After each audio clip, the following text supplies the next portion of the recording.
Tadepalligudem rural వీరపాలెంలో నిర్వహించిన ప్రజా దర్బార్లో నియోజకవర్గ ఎమ్మెల్యే బొలిశెట్టి శ్రీనివాస్ మాట్లాడుతూ చంద్రబాబు ఆదేశాల మేరకు అన్ని ప్రాంతాల్లోనూ అర్హులైన ప్రతి ఒక్కరికి పాస్ పుస్తకాలు అందజేసే కార్యక్రమం చేపడుతున్నామని, గత ప్రభుత్వంలో ల్యాండ్ టైటిలింగ్ యాక్ట్ ద్వారా రైతుల హక్కులను హరించాలని చూస్తే కూటమి ప్రభుత్వం అధికారంలోకి రాగానే ఆ చట్టాన్ని రద్దు చేసి రైతులకు అండగా నిలిచిందని పేర్కొన్నారు. అనంతరం ప్రజా సమస్యల పరిష్కార వేదిక నిర్వహించారు.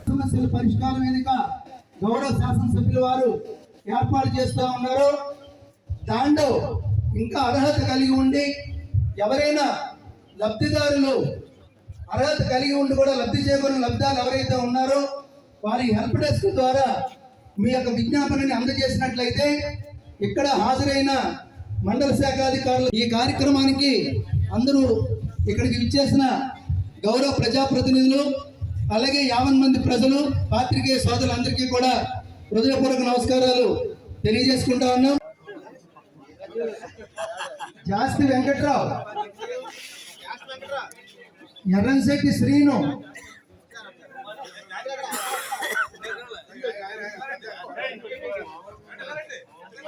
మీరు చెప్పండి ఎవరు, పెనుమసి శక్తిరాజు, వేతపూడి వెంకటేశ్వరరావు, కేతిరెడ్డి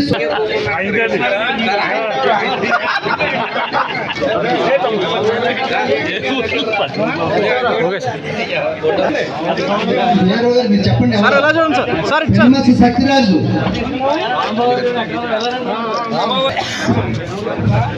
కాశీ గారికి చూడండి,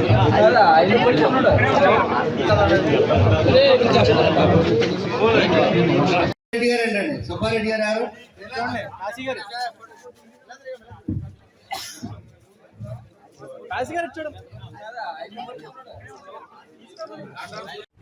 రాష్ట్ర వ్యాప్తంగా చంద్రబాబు నాయుడు గారి ఆదేశాల మేరకు అన్ని చోట్ల కూడా పాస్బుక్లు ఇచ్చే కార్యక్రమం, రైతన్నలు ఎక్కడా కూడా గొడవ పడకూడదు, గవర్నమెంటే సర్వే చేయాలి, రాళ్ళు కూడా అధికారుల దగ్గరుండి పాతి వాళ్ళకి అప్పచెప్పాలి అనేది మంచి ఆలోచనతో గత ప్రభుత్వంలో మరి ఏదైతే ల్యాండ్ టైటిలింగ్ యాక్ట్లు పెట్టి అది ఎవరు కోర్టుకు వెళ్తా కూడా లేకుండా దాన్ని కొంతమంది అధికారులు మేము నిర్ణయిస్తాం వాళ్ళే చేయాలి తప్ప కోర్టుకు కూడా వెళ్ళకూడదని ఒక దుర్మార్గమైన పరిపాలన తెరలేపినటువంటి మరి జగన్మోహన్ రెడ్డి గారికి ఆ రోజు ప్రజలు బుద్ధి చెప్పి వాళ్ళు కూటమిని ఎన్నుకున్నందుకు మొట్టమొదటి సంతకం ఈ ల్యాండ్ టైటిలింగ్ యాక్ట్ రద్దు మీద పెట్టి రైతులందరూ కూడా ఇవాళ మంచి చేసే విధంగా ఈ కార్యక్రమాలన్నీ కూడా రాష్ట్రంలో జరుగుతున్న దాంట్లో ఏమాత్రం అతిశయం. ఈరోజు ఈ కార్యక్రమానికి మరి ఇవి చేసినటువంటి అన్నయ్య గారు తాతాజీ గారికి, సోమేశ్వరరావు గారికి, అదే ఎంఆర్ఓ వచ్చాక ఏం జరిగింది అనేది ముందు మీరు తెలుసుకోవాల్సిన అవసరం ఉంది. ఏంటంటే ఎవరింటికి వాళ్ళ పెన్షన్ 4000 అవుతుంది కదా ఏముంది అనుకుంటారు, కానీ ఈ ఒక్క గ్రామంలో ఒక నెల గడవడానికి ప్రభుత్వం 10,99,000 రూపాయలు పెన్షన్లు ఇస్తూ ఉంది. ఇది మనం తెలుసుకోవాలి. ముఖ్యంగా ఒక గ్రామానికి 11 లక్షల రూపాయలు ఇస్తే ఈ రాష్ట్రంలో నెలకు 10,000 కోట్ల రూపాయలని సంవత్సరాలు ఇచ్చేవాడు నాటి నంబర్లో కూడా మీరు ఆలోచించాలని కూడా నేను మీకు తెలియజేస్తా ఉన్నా. ఇన్పుట్ సబ్సిడీ కింద 70 మంది రైతులకి 11,28,000 రూపాయలు పడింది. ధాన్యం రైతులు 292 మందికి 8,52,80,000 రూపాయలు ఇక్కడ వాళ్ళ ఖాతాల్లో పడింది.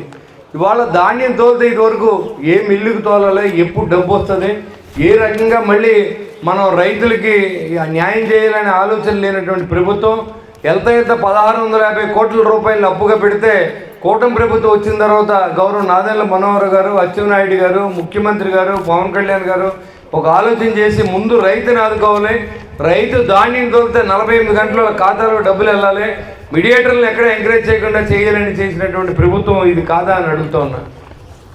అదేవిధంగా ఇంకా గోకులం షెడ్లు కానివ్వండి, ఈ గ్రామంలో అభివృద్ధి నిమిత్తం మనం ఖర్చు పెట్టిన డబ్బులు 24 కోట్ల రూపాయలని ఈ గ్రామం ఇక్కడ వేరే ఇక్కడ రావడానికి రోడ్డు కానీ, అదేవిధంగా మరి ఇక్కడ బ్రిడ్జిని ఒక దాన్ని 2 జిల్లాలు కలుపుతూ ఉన్న బ్రిడ్జిని ఎవరు టెండర్ అయిపోతే ఆ టెండర్ వేసి మళ్ళీ వాళ్ళతో పని మొదలెట్టించింది. కానీ ఇంకా మీకు ఏది మంచి చేయాలనే ఆలోచనతో నిరంతరం పనిచేస్తున్నటువంటి అధికారులు కానీ మీకు ఏ ఇబ్బంది వచ్చినా ఎవరికి డబ్బులు ఇవ్వద్దు, మీకు పనిచేసి బాధ్యత మీరు తీసుకుంటానని చెప్తున్నాం. ఖచ్చితంగా తీసుకున్నాం. గత 2 సంవత్సరాలన్నరకే అంతకుముందు జరిగిన 5 సంవత్సరాలకు ఒకసారి బెరీజ్ వేసుకోండి. కనీసం గొయ్యి కూడా రెవెన్యూ సబ్జెక్ట్ ఒకటి పెండింగ్ అన్నారు, అదేంటో ఎంఆర్ఓ గారు ఇక్కడే ఉన్నారు, ఈ స్పాట్లోనే దాన్ని పరిష్కారం చేయవలసిందిగా నేను కోరుతా ఉన్నా. ఇంకా అదర్ కంప్లైంట్స్ 4 వచ్చినాయి. అంటే ఇది వరకు మీరు మాతో కూడా తిరిగి పాస్బుక్ కోసం ఎంఆర్ ఆఫీస్కి వెళ్ళి డబ్బులు ఇచ్చి నా చిన్నప్పటి నుంచి నేను కూడా తెచ్చుకున్న సందర్భం నాకు తెలుసు.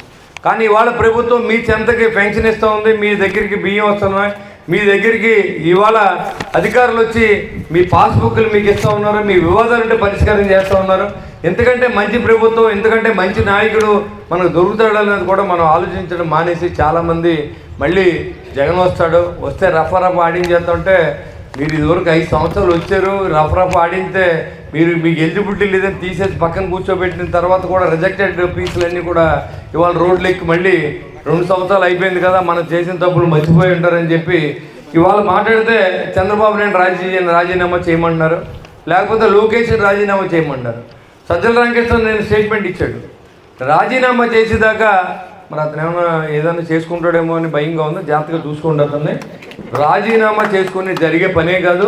ఇవాళ డిఎస్సి జరిగి అక్రమాలు లేకుండా మీ టైంలో అసలు జరగకపోతే 16,500 మంది యువకులకి ఇక్కడ ఉద్యోగం ఇచ్చిన గంట కూటమి ప్రభుత్వానికి చంద్రబాబు నాయుడు గారికి దక్కుద్దని నేను తెలియజేస్తూ ఉన్నా. అంతేకాకుండా ఇవాళ పోలవరం ప్రాజెక్టు పూర్తి చేస్తున్నందుకు 2027లో రాజీనామా చేయాలా, లేకపోతే డిఎస్సిలో 16 లేరు. ఇవాళ డిబేట్ కూర్చుంటే ఏం చేశారా బాబు అంటే, మీరు ఈ యొక్క 5 సంవత్సరాల్లో మీరు మీ సమయంలో ఏం చేశారంటే మీ దగ్గర ఆన్సర్ లేదు, ఒక రోడ్ లేదు, ఒక ప్రాజెక్ట్ లేదు, కనీసం ఒక డ్రైన్ కూడా కట్టలేదు, ఒక సర్పంచ్ని గౌరవించలేదు, ఎంపీటీసీని గౌరవించలేదు. ఇలాంటి పరిస్థితుల్లో మీరు రాజకీయం చేస్తే పవన్ కళ్యాణ్ గారు వచ్చిన తర్వాత ఎక్కడో అడుగు తల్లి బిడ్డల దాకా కూడా 905 కిలోమీటర్లు రోడ్లు వేసిన ఘనత ఈ కూటమి ప్రభుత్వం దక్కుతుందండి. గత 5 సంవత్సరాలు మీరు చూసాం, మీరు మహా అయితే మాకు ఆర్థికంగా నష్టం చేయలేము, కానీ మా ప్రాణాలు అయితే మీరు తీయలేరు, దాన్ని తెగించే మీ ఈరోజు రాజకీయాల్లో ఉన్నాం. నీకు భయపడేవాడు ఎవడు లేడు జగన్మోహన్ రెడ్డి. నువ్వు ఇంట్లో ఉన్న అక్క చెల్లెల్ని, అదేవిధంగా తల్లిని కూడా మోసం చేసే వ్యక్తి. 40,000 కోట్లు ఈడీ కేసుల్లో ఉంటే ఆయన రోడ్డు మీద దర్జాగా తిరిగి రోడ్లో చేస్తే పిచ్చోళ్ళు జనం వెళ్తున్నారంటే ఇది డబ్బు మందేరా బాబు, మొత్తం కొట్టేశాడు మన దగ్గర. ఇది ఈడీ కేసు పెడితే మరి డబ్బున్న న్యాయం ఏంటో నాకు అర్థమవుతుంది. న్యాయ కోవిధులు ఏం చేస్తారో నాకు తెలియదు, కానీ 47,000 కోట్లు అత్యున్నత దర్యాప్తు న్యాయ సంస్థ ఈ సిబిఐ ఈడీలు సీజ్ చేస్తే దాని మీద ఈ రోజు వరకు అలికిడి లేకుండా, కనీసం అరెస్ట్ అనే ఇది కూడా లేకుండా మళ్ళీ అరెస్ట్ చేస్తే రేపు పొద్దున సింపతి వచ్చేస్తాను కొంతమంది, లేకపోతే మళ్ళీ అరెస్ట్ చేస్తా నెగ్గేస్తాడని దొంగలను ఎక్కిస్తే దొంగతనమే చేస్తారు. కాబట్టి చంద్రబాబు గారిని నెగ్గించారు, నిరంతరం మీకోసం తిరుగుతూ ఉన్నాడు. ఆయన 76 సంవత్సరాలు 77 సంవత్సరాల వయసులో రోజుకు ఒక కాన్స్టిట్యున్సీ తిరిగి రాష్ట్ర ప్రజలకి మనం ఏది మంచి చేయాలనే ఆలోచనతో మాతో కలిసి ప్రయాణం చేయండి, ఖచ్చితంగా మంచి చేద్దాం. ఎలక్షన్ వచ్చినప్పుడు మీ ఇష్టం వచ్చిన పార్టీల్లో మీరు తిరగండి, మీకు అభిమానం ఉంటే పనిచేసిన పార్టీని గెలిపించండి, మీకు అభిమానం లేకపోతే పనిచేసినా ఓడించి మళ్ళీ లాస్ట్ 2019 నుంచి 24 దాకా ఎలా పరిపాలించారో జగన్మోహన్ రెడ్డి గారి పరిపాలన తెచ్చుకోండి, అది కూడా మీ ఇష్టమే.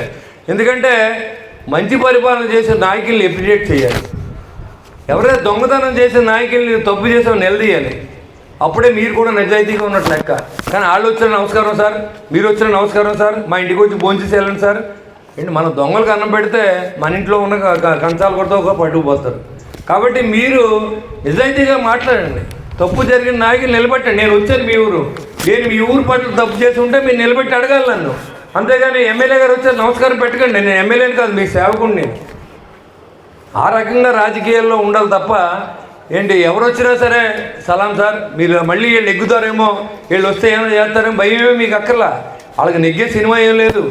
అలాగని మీరు గౌరవించవద్దని నేను చెప్పట్లేదు, కానీ మీరు చేసిన తప్పుల్ని నిలబెట్టినప్పుడు ఆ నాయకుడు తప్పు చేయకుండా ఉంటాడు తప్ప, తప్పు చేసిన వాడిని తప్పు చేయనోడిని ఒకే గంతను కట్టేస్తే ప్రజలు అవినీతి పరులుగా చూస్తారు తప్ప ప్రజలు ఎప్పటికీ బాగుపడరు. మన పిల్లల భవిష్యత్తు చూసుకోవాల్సిన అవసరం, ఉచితం అడుగుతున్నారు తప్ప మన పిల్లల భవిష్యత్తు ఏది, ఎన్ని ఇండస్ట్రీస్ కట్టాలి, ఎన్ని హోటల్స్ కట్టాలి, ఎంత టూరిజం డెవలప్ చేయాలి, అది ఆలోచించాలి. అది మానేసాం మనం, ఎక్కడ దాని గురించి ఆలోచించట్లా. ఎవడో నిరుద్యోగ వృద్ధి వేయలేదని ఒకడు, ఇచ్చిన హామీలన్నీ నెరవేర్చాం.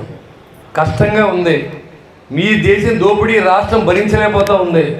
అయినప్పుడు కూడా రాష్ట్రాన్ని గడిచిన 2 సంవత్సరాలు